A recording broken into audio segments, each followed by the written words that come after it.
이번 시간에는 대표적인 알고리즘의 종류에 대해서 알아보겠습니다. 정렬 알고리즘은 데이터를 오름차순이나 내림차순으로 배열하는 알고리즘입니다. 정렬은 데이터의 검색, 분석을 쉽게 하고 다른 알고리즘의 성능을 향상시키는 데 중요한 역할을 합니다. 정렬 알고리즘은 정렬 자체보다는 다른 목적으로 사용되는데요. 정렬된 데이터를 이용을 하면 이진 탐색 같은 효율적인 탐색 알고리즘을 만들 수 있게 되고 데이터 분석, 통계 작업이 용이해집니다.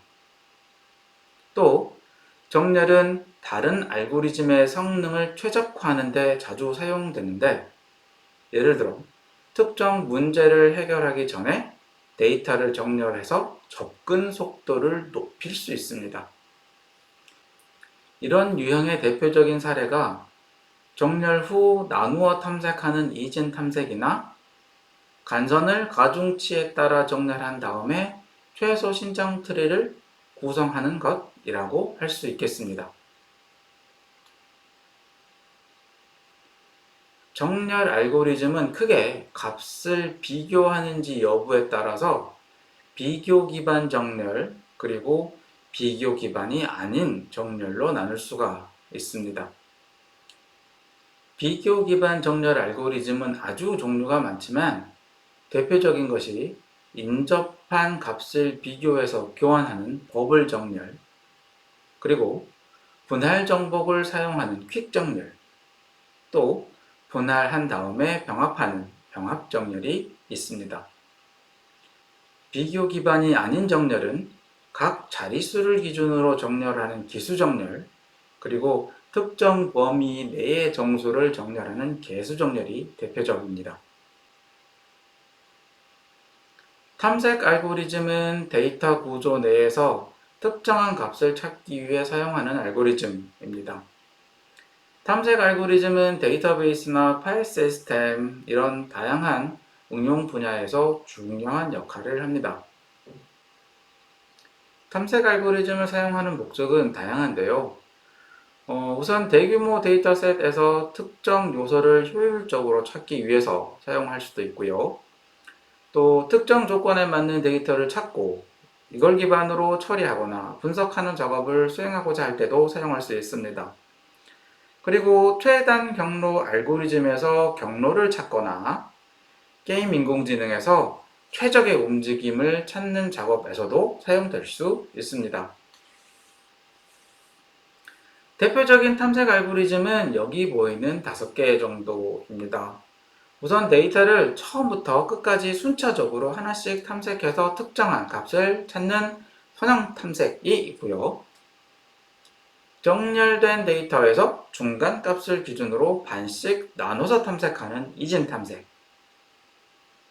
해시 테이블을 이용해서 상수 시간 내에 값을 찾는 해시 탐색, 그리고 그래프나 트리 구조에서 한 경로를 따라서 최대한 깊이 탐색한 다음에 더 이상 갈 곳이 없으면 되돌아가서 다른 경로를 탐색하는 방법을 사용하는 깊이 우선 탐색, 또 그래프나 트리 구조에서 시작점과 인접한 점들을 모두 다 탐색한 다음에 그 아래에 있는 점들을 탐색하는 너비 우선 탐색이 대표적이라고 할 수 있겠습니다. 그래프 알고리즘은 그래프 구조를 기반으로 문제를 해결하기 위한 알고리즘입니다. 전에 살펴봤듯이 그래프는 점과 점 사이의 변으로 구성이 되어 있는데 이 구조를 이용을 해서 다양한 문제를 해결할 수 있습니다. 우선 그래프 내에서 특정한 점 사이의 경로를 찾는 경로 탐색은 내비게이션 시스템이나 인터넷 라우팅에 사용이 될 수 있습니다. 그리고 모든 점들을 포함하면서 변의 가중치 합이 최소가 되는 구조를 찾는 방법은 네트워크 설계, 전력망 설계에서 비용 최소화를 위해 사용될 수 있는데 이런 것들을 포함을 해서 응용 범위가 매우 넓습니다. 앞서 살펴본 알고리즘이 값의 나열이나 탐색, 값의 구조화를 이용한 알고리즘이라면 이제 볼 알고리즘들은 문제를 해결하는 방식의 종류라고 해도 괜찮을 것 같습니다. 우선 분할 정복 알고리즘은 문제를 더 작은 하위 문제로 분할해서 각각의 문제를 해결합니다. 이렇게 해서 부분해를 구한 다음에 이것들을 결합해서 원래 문제를 해결하는 알고리즘입니다. 나눠서 문제의 복잡성을 줄이는 방법이죠. 분할 정복 알고리즘을 사용하는 목적은 직관적으로 봤을 때 복잡한 문제의 해결을 위한 것이고요. 재기적인 정의를 통해서 반복 작업의 효율성을 기할 수도 있습니다. 그리고 나눈 결과 병렬 관계가 성립되는 작은 일들은 병렬로 처리하도록 해서 성능 향상을 도모할 수 있게 됩니다. 분할 정복 알고리즘은 세 단계에 걸쳐서 문제를 해결하게 되는데요. 그게 바로 분할, 그리고 정복, 그리고 결합입니다.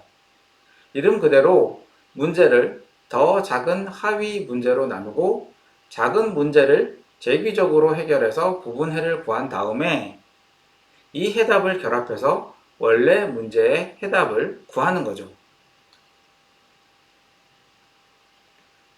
그 다음 동적 프로그래밍이라고 하는 것은 복잡한 문제를 작은 하위 문제로 나누어서 해결하고 여기까지는 분할 정복과 같죠.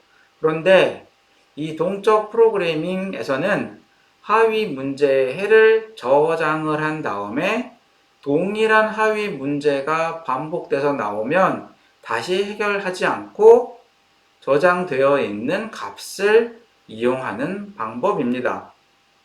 이렇게 하면 중복 계산을 피하고 효율성을 높일 수 있게 되기 때문에 주로 최적화 문제에 사용됩니다. 특징은 이렇게 정의될 수 있습니다. 우선 동일한 하위 문제를 여러 번 계산하지 않고 한 번 계산한 결과를 저장해서 재사용하고요. 배낭 문제나 최단 경로 문제 등에서 최적해를 찾기 위해 문제를 작은 하위 문제로 나누어 해결합니다. 그리고 저장된 값을 재사용해서 계산량을 줄이고 이렇게 해서 알고리즘의 효율성을 높이게 됩니다.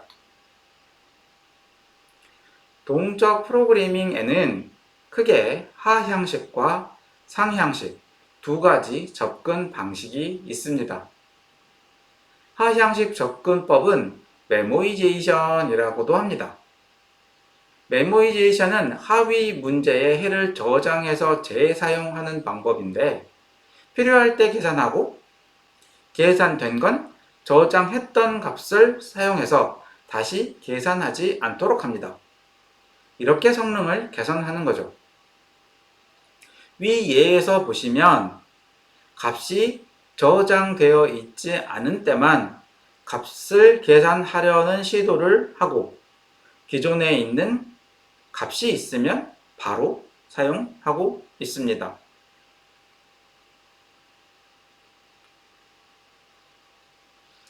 상향식 접근 방법은 타뷸레이션이라고 합니다.